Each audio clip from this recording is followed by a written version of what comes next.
How do you it's like how do you kind of show how do you pique interest in kind of like building that? Like how do you see authors approaching those topics that are never talked about? Um, I think you have to go for it. Mhm. And in my case, like there's this story that I want to write. I'm just not sure how much time I have left in my fellowship to write it because I'm beginning to promote my book and that's taking up a lot of Welcome to the Delos Diaries, where we explore the untamed frontier of writing and creativity. Join your host, Paul Delos Santos, a writer and self-published author, as he navigates the ever-evolving world of storytelling. Hello, everyone. Welcome to the latest episodes of the Delos Diaries. I'm your host, Paul Delos Santos, and I'm joined today by Monica Macansantos. How you doing, Monica? I'm good. It's a beautiful Saturday. It is. It is. Nice It's and always sunny. Yeah. sunny, good weather right now. It's the perfect time in Yeah. Vegas. It's before it gets too hot. It's always going to be good times until about March, mid April. Yeah. All right. Well, I always ask my guests the same question to start off, but what got you into writing? Like, what inspired you to be a writer? So, my father was a writer. He was a poet, and we had a lot of books at home. So that created an encouraging environment for me. And apart from that, although I was born in the Philippines, I spent my early years in Delaware, and we had creative writing classes in like first and second grade, I believe, like probably second grade. And that like provided an outlet for me to begin writing poetry. And my dad really liked the poems that I was writing and was very encouraging. He started reading poems aloud to me. And that's like something we that he did while raising me, like reading poetry to me aloud, and that built an appreciation for language for me. And what was your other question? Just what kind of like how does it inspire you a little bit? Um, what inspires me? Yeah.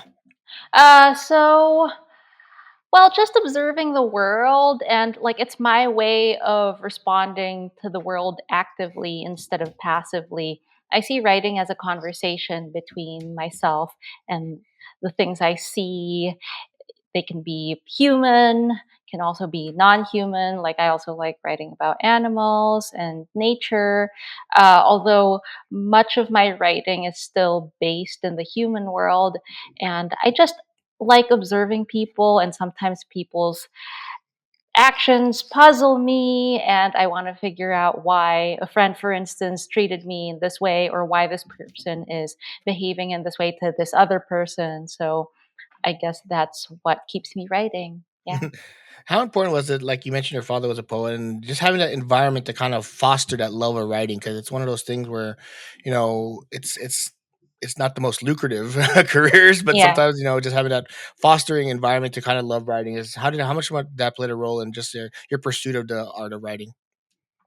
Yeah. So, like, it just showed me that it's a life that could be lived. Mm, And this is something that um, has become clearer to me when I've talked to other writers whose parents were not writers or not artists, either that or like they were raised in environments that were not appreciative of writing or of artists.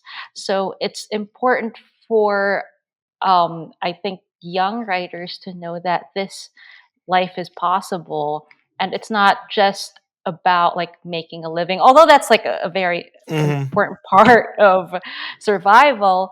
But to survive in this world we also have to nourish ourselves spiritually, and we also have to ground ourselves in, well, the world in which we live, and we also have to, I don't know, like I think even for science fiction you're not hmm really escaping from the world, you're still interrogating the You world are. but through another lens.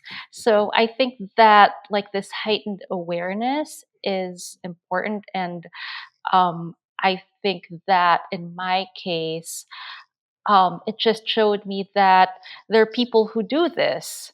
It's not that like it's the same as being a banker or being a dentist, but like in a sense, it's the same thing that like people show up to their work as writers or as dentists, and they do the best job they can, and they fulfill a purpose in the society. Yeah, it's weird how, like, and I mean, it's always it's a generational thing. I think as we move forward in generations, I think it's one of those things where, artists are going to start getting their due a little bit, and that perspective is going to be respected because of how much time it does take to be an artist, everything from Yeah, that perspective. So, I mean, you mentioned, I mean, I read both your books. thank you you. know, yeah. So it's just like, how do you kind of identify what's going to be in your books in terms of like short stories and essays, and like how do you identify like what's going to be ultimately something you write about and publish? I don't really think about publication when I'm writing anything. So I just all think of, I don't know, like a story I want to tell. And sometimes it makes more sense to write it as nonfiction because, like, when I write nonfiction, it's because there's something about myself that I want to confront. I want to turn inward. With fiction, I want to write about other people and put myself in other people's shoes. Publication like is very far from my mind at this point when I'm writing. It's more about, well, confronting a question and like how best to confront that question, Mm, like, and what story should I tell. And it's only later on that, like, in terms of collections, so like my first two books are collections. My first book was a collection of short stories. My second book, which is forthcoming in May, is a collection of essays. Those books were produced in spurts. Like I didn't see them as books at first. I was just writing a short story or I was writing an essay. But slowly things began to come together, and then I began to see common themes in the short stories I was writing, and I was like seeing common themes in the essays I was writing. So in the case of my essay collection, I wrote many of these essays after my father died, and it was my way of like keeping, like, I like staying active as a writer, even if I like at times was unsure if I could still write because of my grief. So like the essay form was worked best for me in that case mhm. because it allowed me to turn inward and confront my grief. So slowly, those essays, like I was writing down those essays, and I could begin to see a book while in the midst of writing all these essays. Mhm. Like something's like there's something going on here. So that's how, like, especially when I wrote the later essays, that's when I began to see those essays as a collection and not just as individual pieces. Yeah, I find it interesting how you just approach the writing process in terms of writing essays or short stories, where you're focusing on outward versus for short story, inward for essays. So Hmm. it really is. And then when it comes to that, you take a lot of your history. I mean, growing up as Filipino, it's one of those things where it helps to our identity a little bit. So how do you kind of like translate that so the average reader can kind of feel what you're experiencing? Uh, I'm not sure how to answer that question Yeah. honestly, but like, um, so I like when I write, like I see my writing as like both as somebody who's creating this world and as somebody who would want to read this Mm, story, and sometimes that um, part of myself who wants to read this short story comes in much later in the process. It's like I prioritize like the fun I'm having or the, well, nourishment I'm receiving from the act of writing, like when I'm in the midst of writing a story, and it's later on when I'm, well, revising, or sometimes like when I'm like near the end of writing a short story, or sometimes novels because I've also written novels, but they haven't yet been published. But yeah, like it's only much later on that I see these pieces as the way I would if I were not the writer of this work, but as like a reader who wants to read this book, if mhm. that makes any sense. Yeah, yeah, it makes sense a lot because it's just one of those things where, I was at a Barnes and Noble recently and I was at the writer's block with my friend and we said, if you can't find a book that you can't find a book that really finds what you're looking for, write that book. You Yeah, know? that is my ethos too, because sometimes like there's this story that like sometimes I'll hear like the story that's like in the news, and it just mystifies me, and especially stories in the Philippines, because I've noticed that fiction writers, especially those based in the Philippines, are like, well, when they write novels, they write about martial law, which is important, Mhm, especially in this era of disinformation and historical revisionism. But on the other hand, there are a lot of other parts of Philippine history that remain untapped, like World War II and like the Great Depression in the Philippines. I tend to not read like novels about these mhm, parts of our history, and also more recent history, like in the 90s there were a lot of like tragedies like boats capsizing and like mhm, huge fires and like airline hijackings that never get written about. And mhm, then I'm like, why aren't you like writing these stories? And maybe people will, and like some maybe get to write some of these stories. mhm. Yeah. Yeah, it feels like there's so much untapped. I think everyone focuses like, just a little bit of the Philippines history. It feels like everyone focuses on Marcos's era of martial law and his Yeah. dictatorship a little bit because I think that's such a it's a how should I put this? It is a more well-known era of the Philippines. While I mean, but there's so much more history to it with the colonizations and Yeah. eventually a move to a theorized democracy. But but we could get into hours about that. I mean, how? But I Yeah. mean, that's overall just how do you? It's like how do you kind of show? How do you pique interest in kind of like building that? Like, how do you see authors approaching those topics that are never talked about?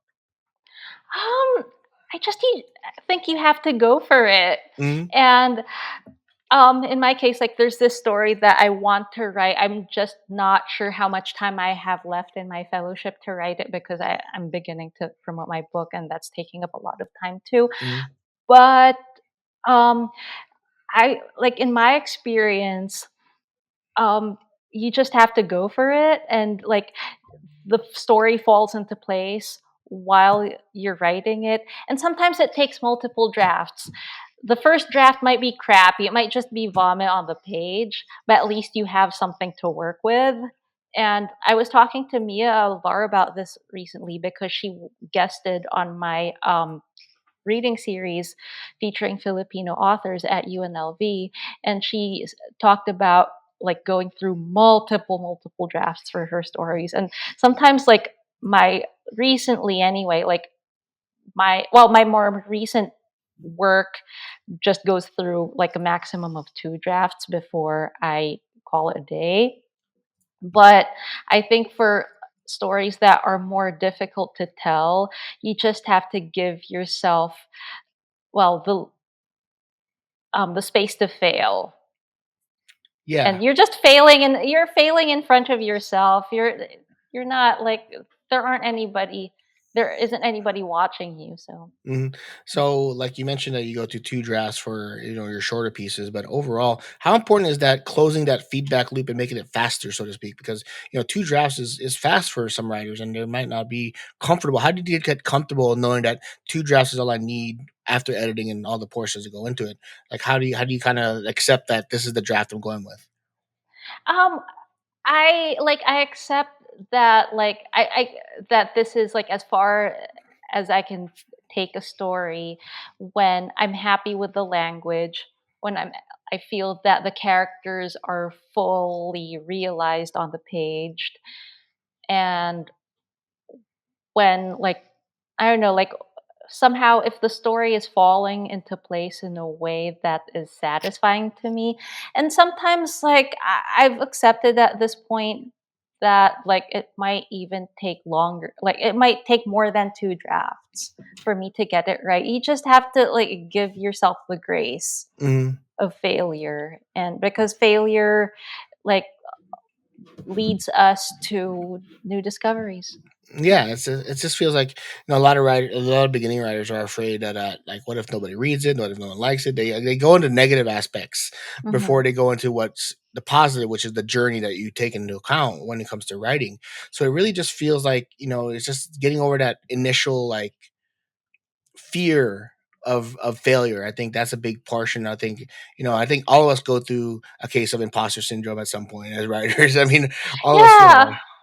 Yeah, all of us do. And um, I think people are more obsessed these days with the product or with like hitting a milestone rather than the journey itself. And like, I know it sounds, I hate that word journey these days yeah. because of the way it's overused, but it's in many ways it's true. Like, I think that people don't like the boring and unsexy parts of the process of writing, which is just sitting in front of your computer and like not hanging out with your friends and like just eking out something that might not be good but may lead you to something that's good.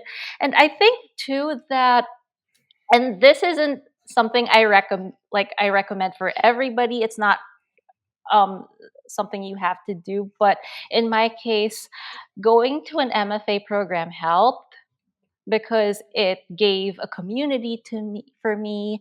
And when I failed in front of a lot of people by turning in a short story, for instance, that wasn't very good, I learned that it's fine. Hmm. I'm not dead yet.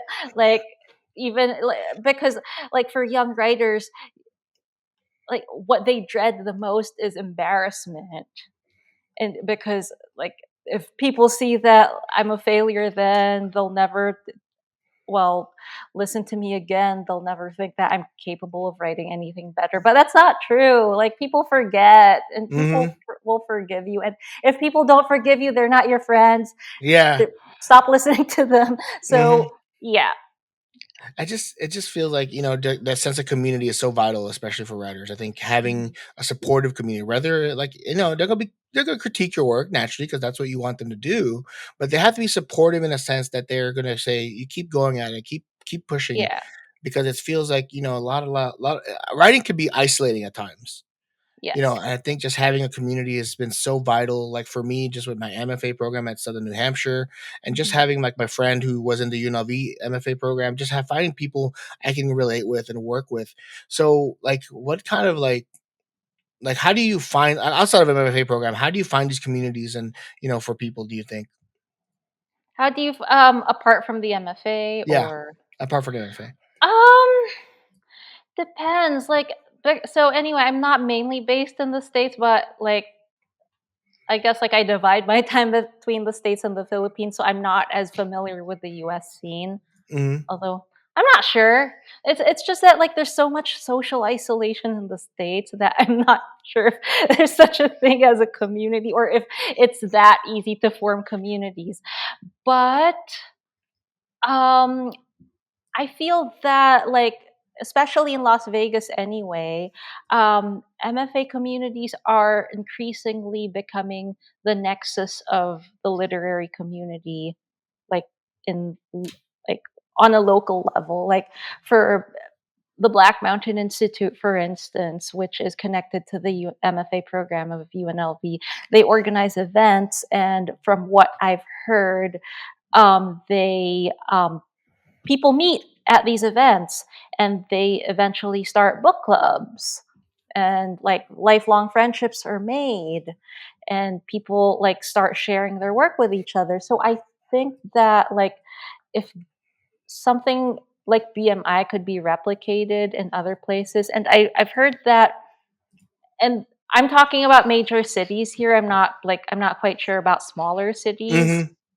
but in San Francisco, for instance, there's the Grotto, and in Boston, there's uh, like Grub Street. Yes. Yep. So there are these places that offer workshops, and I think public libraries are also helpful.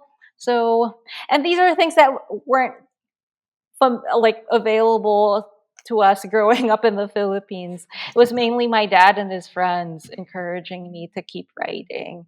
But I can't imagine how it would have been for somebody who was not blessed with a literary family, or somebody like a family who at least appreciated these things.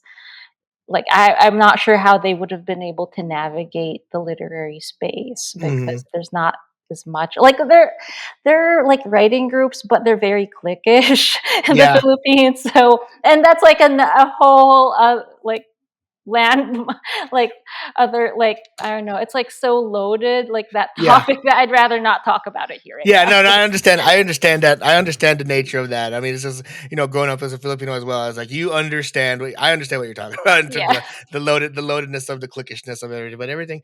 So it just feels like a lot of writers just need to find people who can support them. I think it's just an important aspect of, like, it helps just having people be like, go for it a little bit. But talk about an upcoming book. Like you mentioned, it was very therapeutic, especially after your dad died. Like how long did this book come together, and how, like, what was it like initially, and what made you think that this was ultimately a good collection of essays to kind of produce? So I wrote the earliest essay in the book in 2010. That was like a very short flash essay called James, which is Mm, about a childhood friend who was troubled. He was in the foster care system, and I was in Delaware. And then what the made me begin my like foray, like my full foray into nonfiction, as I would call it, was when I wrote an essay for Tayo, a literary magazine. They used to be around, like sadly they're gone now. It was a Filipino American journal. They invited me to write a blog piece, which turned out to be 7,000 words, about the literary community in the Philippines, and all the nepotism and the cliquishness that I had to deal with before finally saying, I'm out.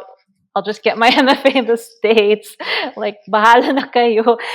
So that resonated with a lot of people. And that, at the same time, like, it was an essay that in which my dad was heavily present, because mm, he also had to deal with the cliquishness, and like at some point, um, the literary community in the Philippines, to put it lightly, did not treat him well. So, and I was advocating for him in that essay. So, but he was still alive when I wrote that. That was like 2 years before he died. And like, well, he died very suddenly. We didn't see it coming. So, um, he read it and he loved it.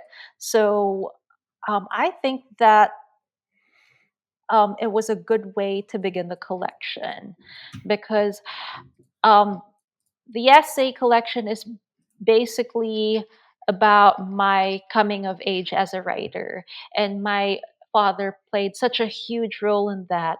So when he, well, left this world physically, I tried to replicate his presence in my life and to keep going despite his physical absence. So I feel that, like, by connecting with him spiritually, I was still growing as a writer. So those essays, like the act of writing those essays in itself, was like my way of writing my own story as like a writer coming of age, and then eventually um it became a collection. mm. Yeah. So, you mentioned it was your foray into creative nonfiction. Just like, how was that approach for you? Was there any difficulty in the transition from writing short stories to now just creative Yes. nonfiction? Yeah, what was the biggest challenges you faced? So when I wrote that Tayo essay in 2015, um, it was a like the first draft was a complete mess, and it was me just ranting about people. And thankfully the editors at Tayo were very patient with me. They told me where to cut and like what to highlight. So thanks to them, um the essay gained shape. But before that, like, although I'd written essays for grad school, it was Mhm, different writing like a personal essay, and to see your story as like this piece that has had like a beginning, a middle, and an end. Yeah, that's hard, like, as a fiction writer because when you're a fiction writer, you're looking at other people, and I think that gives you some necessary objectivity, but with nonfiction, like, how do you be like h how are you some how do you become, like, somewhat objective about yourself? Mhm. And that's, like, the challenge with nonfiction, you have to be, um well, you have to be vulnerable, and you have to be in touch with yourself, and at the same time you have to see yourself as this character in a story, and sometimes you have to open your eyes to your own flaws. Mhm. So that's all challenging, but I feel that I was able to employ all the skills I learned as a fiction writer into my nonfiction. And that was a fun process. I learned everything on my own. I've never taken a workshop in nonfiction, which is funny. Yeah, it's funny because I used to be a journalist, so nonfiction was like one of those things where it was the challenge was always find the angle that you're going with, and then proceed to create the narrative around the angle that you're going with. And I think that's it's incredibly it takes a lot of training, and but if you write if you're written before, you can translate that same skill. It's just a matter of like shaping and kind of like you said, mentioning the Yeah. objectivity of the person or yourself as the subject, and it makes it difficult. I think that's what when high schoolers have to write personal essays, I think that's what they struggle Yes. most with is the objectivity of it. Is like they don't know how to pull themselves out of the situation and look at it from a 90,000 foot view a little bit. Yeah, and the other thing about the way they teach nonfiction writing in school is that like they make it seem that you have to tell everything in an Yeah, essay. And that's how they taught it in the Philippines. Like we would have these theme books and then you'd write about like how you spent your summer vacation, for instance. And then you'd have to write down everything. And yeah. that's not how it works. So yeah. It's like too many details, not enough like cohesion in terms of the narrative. Yeah, or like not enough reflection Mhm. or yeah, or like gaining of a perspective. Yeah. I think that's the biggest thing is that, as a former English teacher, that's what I try to make them do. It's hard. It's hard to get people to pull themselves out of the house because of how close they are to the situation and everything like that. I find myself when it comes to writing fiction too, I'm so close to it sometimes that Yeah. I'm like, I feel like I'm the character, but at the same time, like, no, pull yourself out of it and kind of just like take a step back. So, how was the reflection on the process of like looking at it and like, okay, I could this is good from the perspective that it from an outside perspective rather than from someone being so close to it. Yeah. And at the same time, like it's a delicate balance because you don't want to be too distant from your Mhm. material. And you don't want to be too distant from yourself. You don't want to be clinical. So it there's like this balance between vulnerability and closeness and intimacy and objectivity that you have to strike. And it's a skill that you have to learn. Yeah. Mhm. Just like any other skill in writing, you just have to do it and just get used to it, right? Yeah. Well, overall, it just feels like the essays talk a lot of like I like the title "Return to Your Father's Kitchen," which is a good title for what you're trying to accomplish. So, when it comes to just the overall themes, what are some other themes that you kind of want to hear from you? Because I don't want to spoil anything because I'd rather hear it from you. But I mean, what are some of the other themes that you explore in your book? So the essay collection is about, well, grounding myself in this world after like a very destabilizing loss, and Hmm. how this leads me to an interrogation of what it means to return home to one's origins and to, well, find a home in like other places that weren't your original home but may be your home now. So when my dad died, I was 6 months away from turning in my, or maybe I'm not sure if it was 6 or 7, but like anyway, around that like ballpark months, 6 or 7 months away from turning in my PhD dissertation. So it was horrible, but and at the same time, like I finished it after went home to Baguio, we buried my dad. I went back to New Zealand and like I just ended up, well, traveling around well, apart from also working on my PhD, I decided to do more traveling to, well, not really run away from grief as much as ground myself in my present reality Mhm, and to see the world for what it was despite my dad's physical absence. And I realized while I was going around New Zealand, which is such a beautiful country, that like the world is still a beautiful place and my dad would have loved New mhm, Zealand and would have seen its beauty if he were still alive. So how like my book is basically about how I learned to appreciate what the world could give me um, despite my dad's absence, or how to like appreciate what my father saw, which I was incapable of seeing, or maybe not necessarily incapable of seeing, but maybe these were things that I didn't quite see before he died. So there are essays in the collection where I go back to his poetry and I read his poetry again, and I like realize how like his poetry speaks to me in a different way after his passing. So it's, well, the collection as a whole is basically about me finding, well, my own grounding in this world after his passing, and that like is tied quite intimately with my um understanding of home as a place of belonging. And so there are parts of the book where I return to the Philippines and it doesn't quite feel like home anymore because my dad's gone, and it does but it doesn't. mhm. And there are like aspects of the culture that bring me grief, but there are also aspects of the culture that give me joy and healing. So, Yeah, that's I did also found that in the book. I mean, it's one of those things where, just being someone who, you know it's funny because you mentioned that, you go home and it's not the same. That's the yeah. thing, for me when I left Vegas for a couple years, I came back, it's like it's not the same. Like, it's just Mhm. different. I mean, how, like, it's just one of those places that's such a theme of, like, you can't go home again, so to speak, and because it's Yeah. never.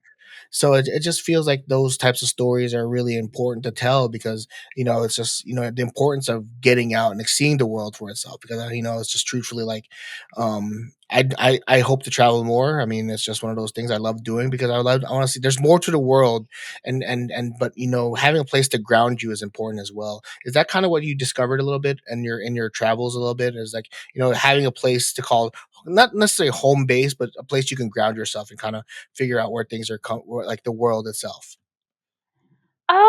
I guess like that's something that I came to terms with in my collection, but at the same time, like I don't think that like my question of like, is there such a thing as home, which I pose Mm, in the book, has any definitive answers, because the home you return to can also change, and it's not just you who has changed, but it's also that place mm, that changes. So I think it's more about um, holding on to what you already have and accepting the imperfections of these places we call home, and accepting your shortcomings, and well, living with, well, accepting all these like discomforts we have, and like like sometimes our own in um incompatibilities with the world in which we live. I'm mhm. not sure if I've answered your question. I'm No, you have it, eating and brain and soup. it's one of those things where I'm always interested in how people like the concept of home and how vague it can be and just how specific it can be. Yeah. It's just one of those things like what is considered home? Is it like the place you live or is it the place your heart is? And there's a bigger picture discussion when it comes to these things. So, I always appreciate when people are like open about the theory, like coming out and be like, what is home? And I think that like, what is the question of it? So what do you think it is? Yeah, and at the same time, I think that just, well, asking ourselves that question and having a notion of home, even if this home is unstable and shifting constantly, is necessary for us to ground ourselves in this world. Because if we think that home is nowhere, then yeah, I don't think that's healthy. No.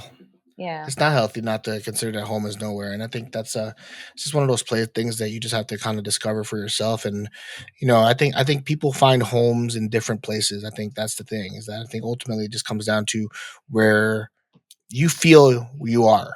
Like, are you Yeah. where it's a feeling, and I think that's very difficult for people to really understand sometimes. Is that home is a feeling, not necessarily a Yes. physical Yes. place. Yes, I agree with that. And also, sometimes we also have to accept that, well, home may be multiple places for us. Like, and this is something that I've talked about with a lot of Filipinos in the diaspora. That, like, and I think one of the reasons why some young Filipino Americans are torn between one home, the Philippines, and another home, America, is that they feel that they have to belong to one single place. And they are still unable to accept the dualities or the multiplicities of their identity, when sometimes you just have to be at peace with that. Like, the fact that, like, it's that may be difficult to tell your story, and your story may be like, may have a lot of holes and, well, incongruities, but that's fine. Yeah, it is, and I think that's something that's just like there's a connection. I think a lot of things about diaspora is a connection. Like, where do you feel connected to the most? Yeah. And it just feels like there's a level of connection that you trying to identify. Like, you can have deep connections with multiple things. I think that's the most important thing that you kind of have to take away from times, is that Yeah. you can have a deep connection to your heritage and your homeland, but you could also have a deep connection to where you are. Yeah. And it just feels like that's kind of something that I think a lot of, like, not just Filipinos, but I think it's a lot of, like, immigrants and immigrant children deal with. Yeah, and I think it's all about, and this, I'm going to sound corny and, well, self-helpy, but No, that's okay. it's but it's all about self-acceptance, because, like, when we see, well, like, these, I don't know, like, Hollywood figures, or these like people in movies, and, well, they're all white, for instance, like, they never Mhm, have to struggle with their identities, or like people on Instagram, and we compare ourselves to them, and we're like, oh, like, they don't have any problems, they don't have to wrestle with, like, where do I truly belong? And that's, mhm, life doesn't work that way. Even if you don't belong to a racialized group, your life will still have a lot of, like, complexity and mhm. nuance to it that isn't delivered on screen.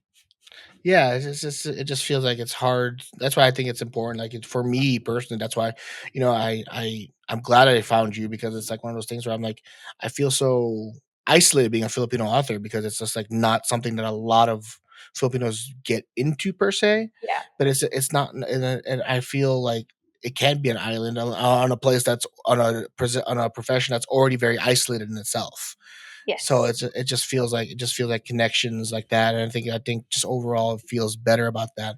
So I'm going to ask this question because it's one of my trademark questions. Like, do you plan your stories, or do you write it off, or you just kind of just go in a flow state and just write? So I guess it's 50-50. I'll have Hmm. an idea in my head and I'll let it stew for years.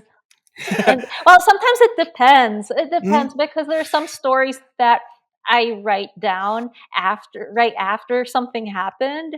And sometimes things just fall into place. And then sometimes, like, I'll need to, like, think it over for years and years. There's some planning involved, but you can't plan too much, because I always see writing as a mode of interrogation. Like, you're a scientist, in a sense. You don't know what the outcomes are. So you're still embarking on an experiment, and you have this hypothesis that this might happen, but you also have to give yourself some space for error, and also for, I don't know, like, sometimes, like, you have to allow the story to take on, like, a life of its own, and to surprise you, because, like, there's such a thing as the subconscious, and you can't underestimate it, and it's oftentimes smarter than us. So, Yeah. like, what I love about writing is that it surprises me, and when I'm not surprised, like, I'm not enjoying the process. So like Mhm. it's half feels, half planning. So Yeah, I'm the same way, so I'm half like, well, the more you write, the more I think you fall into a 50-50 kind of, yeah. world because I think it's just one of those things where, you're not Stephen King, so you're not gonna write off the seat of your pants all the time, you know?